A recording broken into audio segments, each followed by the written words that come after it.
South Africans will still be seeing the face of former President Nelson Mandela on their banknotes, but now with different stories to tell on the other side. The South African Reserve Bank has for the first time launched a series of commemorative banknotes to celebrate the centenary of Madiba's birth.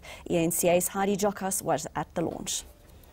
South Africans have new banknotes, and what makes these notes special is they each have a story to tell about a different time in Madiba's life. The 5 Rand coin has also been revamped. You can get your hands on the newly printed money right away. And the old notes remain valid.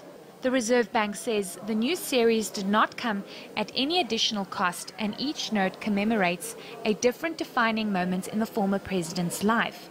Reserve Bank Governor Lesetjo Kganyago says the notes are not meant to be souvenirs.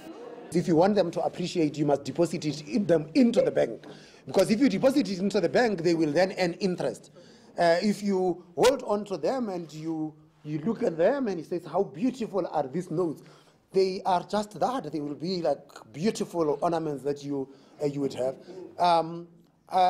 There might be people who think that, oh, these notes are so important, but we would have printed 400 million of them. So the first few that you have, you might think that they are very special. They will soon be crowded because everybody will now be trading on these things.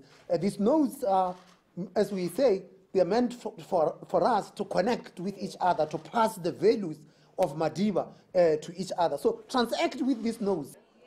Finance Minister Nhlanhla Nene says Madiba is the perfect choice for the commemorative series.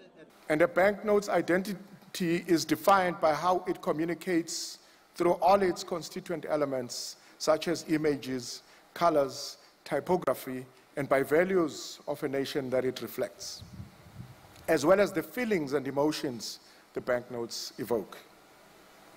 We're all too familiar with Mandela's identity. He was, among others, both a traditionalist and a modernist, a politician, a statesman, and most importantly, he was a man as in human being, just like all of us. But he also had characteristic qualities that made him unique, a man with many layers to his identity. The banknotes have enhanced security features, and there is an app that explains how the notes differ to the old ones. You know, the additional things that we've done around the centenary note, like launching the app, was always on our agenda, was always part of our plan to help educate people more about banknotes, but also to use it as a platform to engage with people. This is your money, it's not our money. 400 million of these commemorative notes have been printed, and they are set to be in circulation for the next 10 years. Heidi Jokas, Freedom Park, Pretoria. Well, let's take a look at some news from around the world.